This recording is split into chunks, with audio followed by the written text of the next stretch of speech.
Added to the enormous loss in infrastructure and services, quantified in millions of dollars, we have human loss and physical and emotional human health deterioration. For these people, future is more than uncertain. During disasters, the America's disaster response system contributes to alleviate human suffering at affected sites, offering technical support, supplies, resources, coordination and personnel together with the national society at each country. In 2004, as soon as hurricane season began, the Red Cross was alerted and personnel in the whole region were available to be deployed to affected areas. Upon arrival to disaster site, the Red Cross and its volunteers get in action using the response system.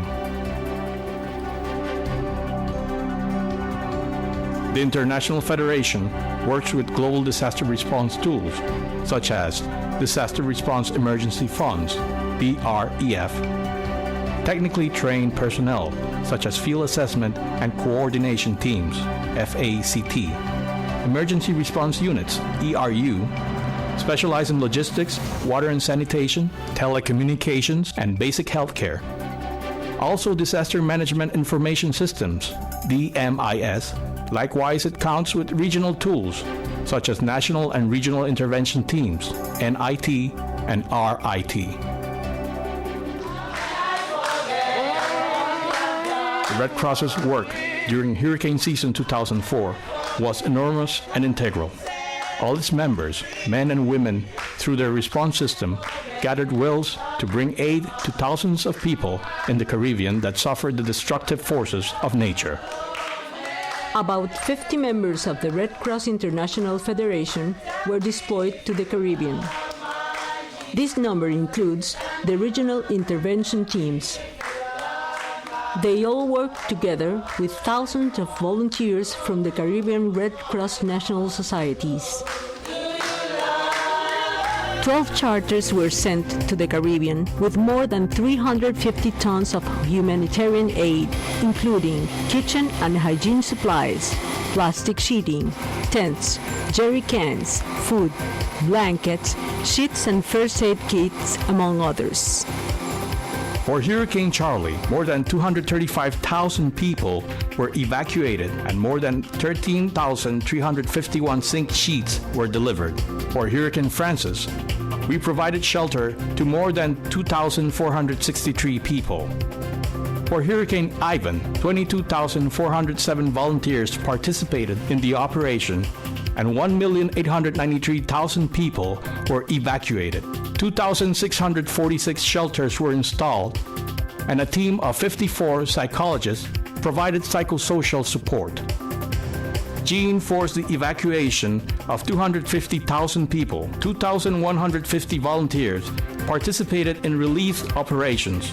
In Haiti, 2 water processing ERUs were installed to produce 680,000 liters per day for 47,000 people and 40,000 liters for the La Providence Hospital. In total, more than 200,000 people received humanitarian aid from the Red Cross during the hurricane season 2004. The Federation used all its resources in America, closely coordinating and monitoring the pathways of the hurricanes at all levels. Caribbean National Societies, the Sub-Regional Office in Trinidad and Tobago, the Regional Delegation in Panama, the Pan American Disaster Response Unit, PADRU, and the Secretariat in Geneva. It is a continuous work process. There is a lot to learn. Lo más gratificante dentro de una operación de este tipo es ver la sonrisa de los niños, ¿no? Eso es realmente lo más gratificante. Llegar a la comunidad luego de que ves cómo están impactados, ¿no? Y poder tomar esa energía de los niños, cómo tienen esa sonrisa porque están viendo cómo se les está dando la ayuda y cómo están recibiendo todo, ¿no? Es increíble porque es sorprendente cómo ellos, a pesar de que están viviendo la realidad, tienen esa actitud y mantienen ese espíritu. Entonces yo creo que básicamente eso es una de las cosas que realmente te llenan de energía para seguir trabajando y seguir en función en esta dirección, ¿no? Trabajando por los más vulnerables. With all possible intensity, forces of nature were felt in the Caribbean through the names of Charlie, Francis, Ivan, and Jean. Villages were destroyed. Hundreds of people died. Thousands of people were left homeless and without basic survival elements. This is why the International Federation of the Red Cross and Red Crescent Societies provided immediate response to the call for help of needed people, together with volunteers from the region. The Red Cross was present and met its noble objective: alleviate suffering of men, women, and children, and protect the lives of all, giving an example of solidarity with respect for human dignity.